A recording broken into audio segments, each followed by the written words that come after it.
Hello दोस्तों, स्वागत है आपका आपके पसंदीदा यूट्यूब प्लेटफॉर्म नोट्सबुक आईएएस में।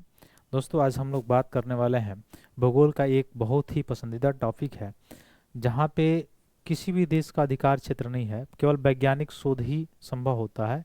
उस एरिया उस क्षेत्र के बारे में हम लोग डिस्कशन करने वाले हैं। क्यों यह इम्पोर्टेंट है, क्यों यह न्यूज़ में बना हुआ है, उसका कारण एक ही है कि चाइना अभी हाल ही में वहाँ पे एक सबसे बड़ा जो दूरबीन है जिसका नाम है 3 गॉर्ज एंटार्क्टिक आई के नाम से यह प्रचलित किया हुआ यहाँ पे स्थापित किया है। ठीक है, तो यह झोंगसान स्टेशन से, अंटार्कटिका का झोंगसान स्टेशन है, वहीं पे तरंग दूरबीन है, ये स्थिर वहाँ पे प्रतिस्थापित किया है चाइना, इसलिए न्यूज में बना हुआ है। अब वहाँ पे अलग अलग देशों का अनुसंधान होता है।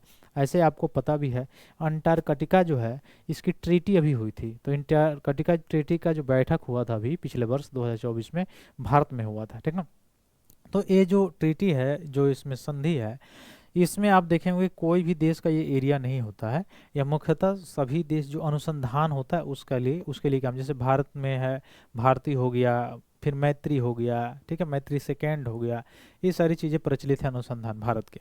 ठीक है, 1981 से 1983 ये सारी चीज़ें आपने देखा होगा। तो पहले हम लोग लोकेशन देखते हैं कि है कहाँ पे अंटार्कटिका और इस किस काम के लिए बनाया है चाइना वहाँ पे। ठीक है, उसको हम लोग देखते हैं।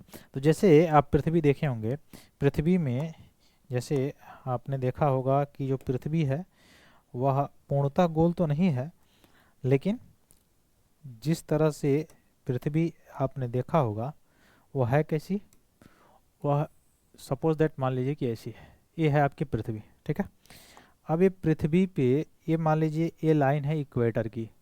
ठीक है, ये है इक्वेटर की लाइन, 0 1 अक्षांश भूमध्य रेखा है।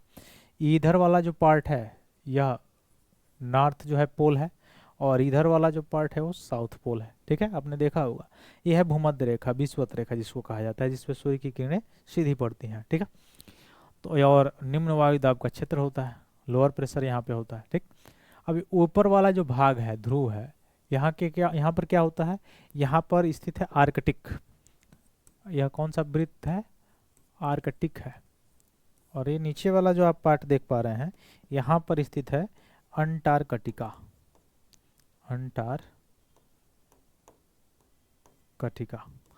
अंटार्कटिका वाला क्षेत्र है नीचे वाला, साउथ पोल वाला। ठीक है, अब इसमें अगर हम लोग देखेंगे तो सबसे ज्यादा चुंबक जो होता है, चुंबकत्व का गुण जो होता है पृथ्वी पे, कहाँ पे होता है, ये दोनों पोलों पे होता है। ठीक है, और पोलों से जैसे ही विषुवत रेखा की तरफ आप जाएंगे वैसे ही चुंबकत्व जो है घटता जाता है। ठीक है, अब इसका मतलब भी यानी ऐसे भी कह सकता है कि ध्रुवों से विषुवत वृत्त की ओर जाने पर या उच्च अक्षांश से निम्न अक्षांश की ओर जाने पर क्या होता है, तो जो चुंबकत्व होता है वो घटता है।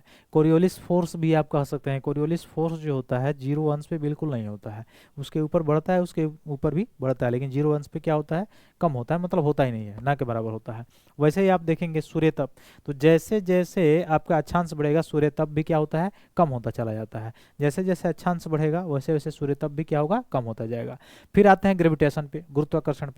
तो गुरुत्वाकर्षण सबसे ज्यादा कहाँ पे होगा, तो सबसे ज्यादा गुरुत्वाकर्षण जो होता है नॉर्थ एंड साउथ पोल पे होता है। और जैसे ऊपरी अक्षांश से मध्य अक्षांश या निम्न अक्षांश की तरफ आप चलेंगे तो गुरुत्वाकर्षण का मान भी कम होता चला जाएगा। ठीक है, अब आते हैं क्षोभ मंडल पे। क्षोभ मंडल में अगर आप बात करें तो क्षोभ मंडल की मोटाई सर्वाधिक कहाँ पे होती है, यहाँ पे होती है। ये वाला पार्ट जो है विषुवत वृत्त, सॉरी विषुवत वृत्त जो है यानी भूमध्य जो रेखा है, वहां पे सबसे ज्यादा मोटाई होती है, चौड़ाई जो होती है।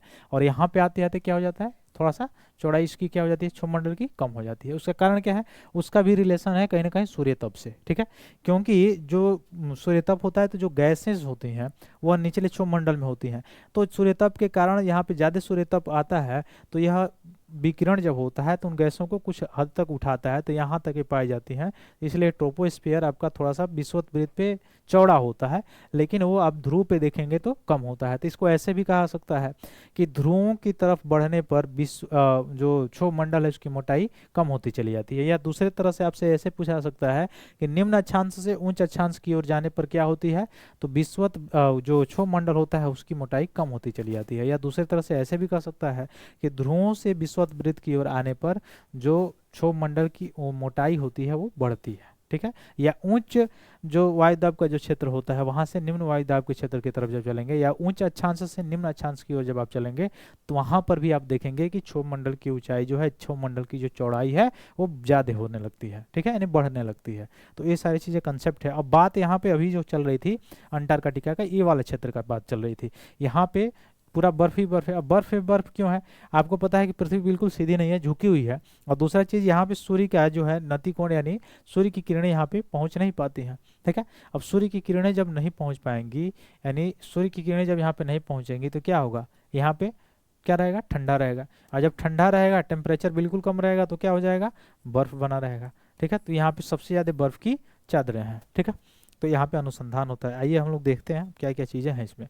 तो थ्री जॉर्ज अंटार्कटिक आई है क्या? तो चीन ने हाल ही में अंटार्कटिका के झोंगसान स्टेशन पर 3.2 मीटर एपर्चर वाला रेडियो या मिलीमीटर वेव टेलीस्कोप लगाया है, जिसका नाम है थ्री गार्जेज अंटार्कटिका आई। तो इसका नाम याद रखिएगा, चाइना ने किया है, कहाँ पे? अंटार्कटिका पे किया है। नाम क्या है? थ्री गार्जेंस अंटार्कटिक आई, ठीक है। रेडियो या मिलीमीटर वेव टेलीस्कोप है, जिसका नाम है थ्री गार्जेस अंटार्कटिक आई है, ठीक है। कहाँ पे? तो झोंगसान जो स्टेशन है अंटार्कटिका पे, वहां पे कितना मीटर है? 3.2 मीटर, ठीक ना। ये याद रखिएगा। और आगे बढ़ने से पहले मैं बता दूं दोस्तों कि जो नोट्सबुक है वो आपके लिए ऑल इंडिया यूपीएससी प्रीलिम्स 2025, जो आपका 2025 में प्रीलिम्स होने वाला है, उसके लिए 3 फ्री टेस्ट सीरीज लॉन्च किया है। बिल्कुल ही फ्री है, केवल आप रजिस्ट्रेशन करेंगे तो आपको एडमिट कार्ड मिलेगा, उसके माध्यम से आप टेस्ट को दे सकते हैं, ठीक है। ऑनलाइन भी दे सकते हैं, ऑफलाइन भी दे सकते हैं, बाइलिंगुअल है इसमें, ठीक है। बिल्कुल पैटर्न यूपीएससी का जो है उसी तरह का है। 12 अप्रैल से स्टार्ट हो जाएगा। तो जल्द से जल्द आप लोग इसको, जो इच्छुक स्टूडेंट हैं, वह इसमें इनरोल कर सकते हैं, मतलब यहाँ से रजिस्टर करा सकते हैं। फ्री में रजिस्ट्रेशन हो रहा है, रजिस्ट्रेशन करा के आप एडमिट कार्ड ले सकते हैं इसमें बैठने के लिए, ठीक है। दूसरी चीज़ कि इसमें ऑल इंडिया रैंक जो 1 और मतलब फर्स्ट सेकंड थर्ड जो आएंगे उनको रिवार्ड भी इसमें दिया जाएगा, पुरस्कृत भी किया जाएगा। तो बहुत ही अच्छा अपॉर्चुनिटी है, आप अपनी तैयारी को भी बूम कर सकते हैं और अच्छे से आप यहाँ से जुड़ भी सकते हैं, ठीक है। तो इसमें रजिस्ट्रेशन 12 तारीख से पहले कर लीजिएगा, 12 अप्रैल से पहले, क्योंकि 12 अप्रैल से यह क्या हो जाएगा, 12 अप्रैल को पहला टेस्ट है, तो उससे पहले आप रजिस्ट्रेशन करके अपना एडमिट कार्ड ले लेंगे, ठीक है। आगे चलिए, थ्री गॉर्ज अंटार्कटिक आई के बारे में थोड़ा सा देखें। तो 3.2 मीटर यह रेडियो मिलीमीटर तरंग दूरबीन है, जो अंटार्कटिका के झोंगसाला स्टेशन, अब झोंगसाला किसका है? चाइना का है, याद रखिएगा। तो चाइना की पूर्व उपलब्धि जैसे अंटार्कटिका सर्वेक्षण दूरबीन हो गया, AST-3 पर आधारित। उद्देश्य इसका क्या है कि अंतर तारकीय गैस जैसे हाइड्रोजन हो गया, अमोनिया हो गया, तथा तारा निर्माण जो होता है उसका अध्ययन करना, स्टडी करना, ये एम है इसका। चुनौती पर क्या है? अंटार्कटिका की अत्यधिक ठंड और तेज हवाओं को झेलने के लिए यह निर्मित किया गया है। और विकसित करता कौन है? चीन जो है, थ्री गार्जेस विश्वविद्यालय और संघाई नॉर्मल विश्वविद्यालय के द्वारा मिलकर ये बनाया गया है, ठीक है। तो कौन कौन भारत का क्या कौन कौन सा है, ये याद रखिएगा। तो INO भारत स्थित न्यूट्रो वेधशाला है, जो भारत में है। सौर और वायुमंडलीय न्यूट्रिनो का अध्ययन करने के लिए तमिलनाडु के थेनी में स्थित है, ठीक है, ये याद रखिएगा।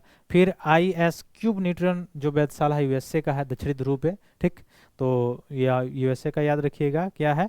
IS-क्यूब जो न्यूट्रो वेधशाला है, किसका है? USA का है, दक्षिण ध्रुव पे है। फिर जूनो आप देखेंगे तो चाइना का है, ठीक है, न्यूट्रिनो वेधशाला ये भी है। ड्यून आप देखेंगे तो USA का है, और टाइटेट देखेंगे तो ये चाइना का है, ठीक है, दक्षिणी चीन सागर में। तो इसको भी याद रख लेंगे।